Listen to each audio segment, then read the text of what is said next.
Canada continues to favor a zero tariff regime with the United States in autos because we know that will deliver the strongest North American auto industry. Prime Minister Mark Carney's take on the value of zero tariffs, a comment that came during his announcement of a new auto strategy. Zero tariffs appear a no-go for the White House, though. Take a listen to Treasury Secretary Scott Bessent after he was asked what would happen if Canada dropped all counter tariffs. Would the U.S., for example, follow suit? Absolutely not. As we saw last week, when 2 weeks ago, when Prime Minister Carney went to China, he lowered tariffs on Chinese EVs from 100% to 6%. U.S. has a 100% tariff on Chinese EVs. We couldn't let our northern border be used as a way for Chinese EVs to come into the U.S. Just before the break, you heard from Industry Minister Melanie Joly on her government's new auto strategy. To give us perspective from the opposition, Conservative Labour critic Kyle Seeback is with us live in studio right now. Hi, Mr. Seeback. It's great to see you. Thank you for making the time. Hi, glad to be here again. So I've done a series of interviews today in reaction to the auto strategy announcement. The union, Car Manufacturers Association, Car Parts Association. I can't find a single stakeholder who is unhappy with this. Why is your party? Well, I think, first of all, I looked at those statements, and it's pretty weak sauce. None of them are like bullish, like this is fantastic. But here's the problem. Right now, as you talked about, we have 10% tariffs on all vehicles that we export to the United States. And what is going to happen with this zero-emission vehicle subsidy rebate is that American-made vehicles are actually going to be the primary beneficiary of these, because less than 5% of the vehicles we manufacture in Canada actually will qualify for this rebate. So it's really strange when the Americans are tariffing our vehicles and we are actually, in effect, subsidizing theirs. Like, imagine if you were a Brampton auto worker who was supposed to be building the Jeep Compass EV. And that was transferred to the United States, right? The production is going to be there. And the taxes that those workers paid into the system are going to be used to give subsidies for people that buy those vehicles. So look, I think if you're an auto worker in Canada, you're not very happy with this because so few are going to benefit from it. So I'm certainly sympathetic, as you described, to the situation of somebody who, saw their job essentially transferred to the United States. My understanding of the policy going forward is that essentially the rebate would apply to countries that we do free trade with. Correct. If Canada were to say, at this moment in time, ahead of a review of CUSMA, hey, by the way, it's every one of those countries except you, the United States, how do you think that would play out? Well, look, I don't know that that's what's going to happen, but what we do know right now is we make about 1.3 million vehicles in Canada, and those are predominantly internal combustion engine vehicles.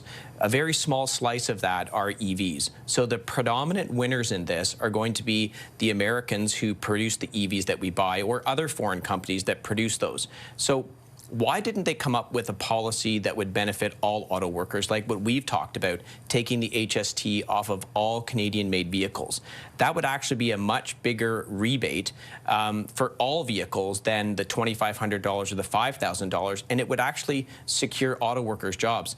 I found it really interesting that the Prime Minister didn't announce this at an auto assembly plant.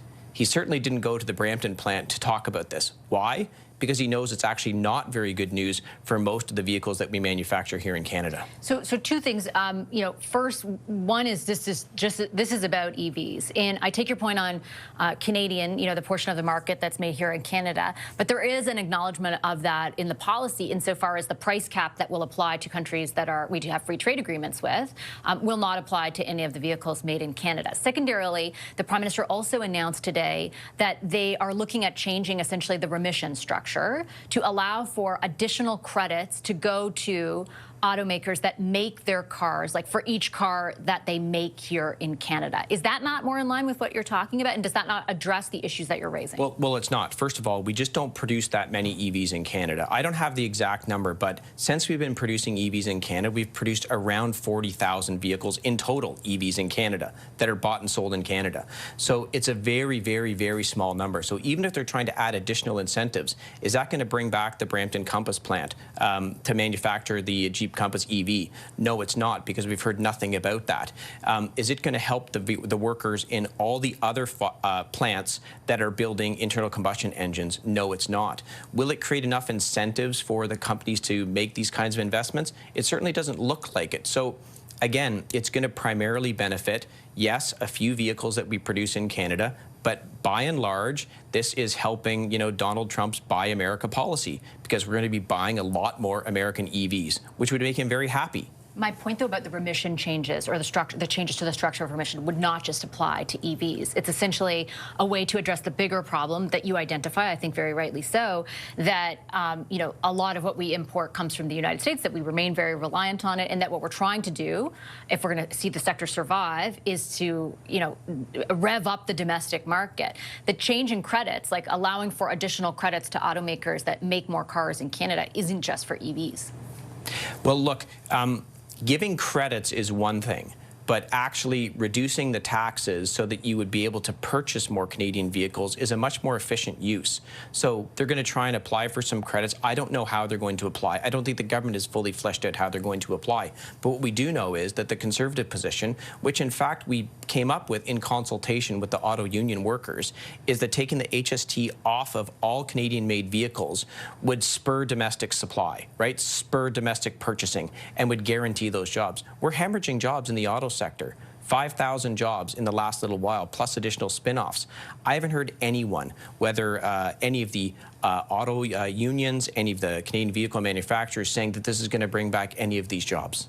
So the quote that I pulled from the union around the changes to the remission structure that I mentioned, and the potential kind of, it's a really structural difference that it would entail from a trade agreement perspective, is that the government is giving itself an opportunity to explore all options, to expand its remission program, and think strategically, about leveraging our vehicle market to secure long-term investments. This is a chance for Canada to be propositional in its demands of automakers and to get work back into our plants. So there, Lana Payne is directly drawing a link between those changes and the ability to bring workers back, contrary to what you just said. Well, it could do that, right? But we don't know. What we do know is that the 10% tariffs that are in place by the United States is dramatically affecting our ability to export cars.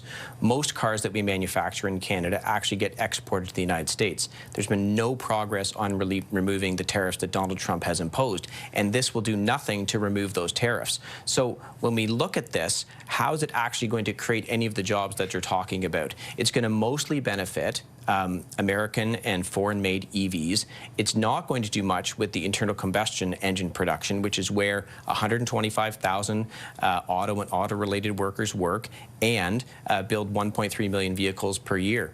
There's a better plan. We outlined that better plan, which is to take the HST off of all Canadian-made vehicles. It's a level playing field for everyone. It's not complicated, and it's actually supported by the auto unions. You made 2 points, though, when you started off. Initially, it was being critical of the idea that the Americans would benefit from this, right? And at the same time, you just said you haven't been able to remove those tariffs that exist in the first place. And again, I'll sort of circle back to where I started, which is, if we said to everybody, hey, we're going to give these rebates to everyone but you, the United States, do you think that the White House would be more likely to remove the tariffs? I don't know. It's hard to speculate if that's going to be the case. President Trump's very unpredictable. We know this.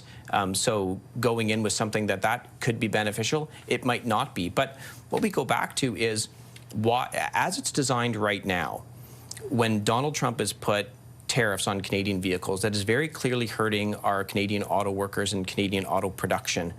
Why would this have been designed to exclude them from the get-go? Like, why are most of these subsidies going to be used to purchase vehicles that are manufactured in the United States, including the Jeep Compass EV, which was supposed to be manufactured in Brampton?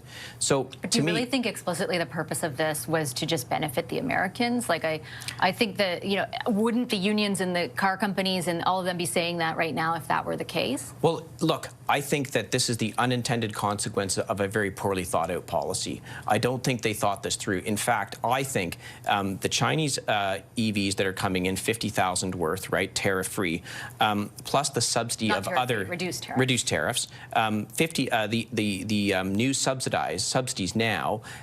This is to shore up the Liberal Party's green base. It is not to actually help Canadian auto workers. You know, the Liberals have moved more and more towards the Conservatives on every issue, and they're worried about losing support on their environmental flank. So these policies are designed to shore that up, but at the expense of Canadian auto workers. They could take the industrial carbon tax off to help auto workers as well. There's so many levers that they could do to do this, but instead they're doing something that I think primarily benefits themselves in keeping their base together and the people that want to buy EVs. One final question for you. If they were all about the environment and trying to shore up their environmental flank by this, wouldn't they have just kept the EV mandates? I mean, they took away one of their central emissions reductions planks in order to, in their view, and what the stakeholders were asking for, be a boon to the industry. Well, look, I'm glad they finally came to the realization, which what Conservatives were saying, that the EV mandates were not enforceable. We'd never make them. I mean, they had to get there because all the auto manufacturers said we'll never get there. The charging network isn't there. The electricity capacity isn't there. The generating capacity isn't there. They saw the writing on the wall on that, so they came up with something else. But what I know for sure and for a fact is this is not going to repatriate a single Canadian auto worker's job. And in fact, I think it's going to have the opposite effect. I lied. One more question I just thought of. I was thinking, we were talking about GM. One of your colleagues, Jamil Javani, is in Washington right now. He says meeting with people in the White House as well as people in the State Department. Is that a visit that was sanctioned by the leader of your party, Mr. Poilievre? I don't know the answer to that question, but what I will say is this. I'm glad someone's down there trying to get the tariffs taken off because we're getting no progress from the current government. Do you think, though, like heading there on a trip that isn't in conjunction with the government at a time where Donald Trump clearly wants to leverage any weakness in the cohesion of this country is a good idea? I'm not taking away from what his motivation might be. Sure. But, like, is that really the right thing to do? I don't think it's weakness. Like, the Liberals constantly talk about we need all hands on board to try and deal with this. He has connections in the United States from his history. Using that to try and help the Canadian trade issue, I don't think can be a bad thing. Okay, I'm going to leave it on that note. Mr. Seeback, thanks for your time today. I appreciate it very much. Thanks very much for having me.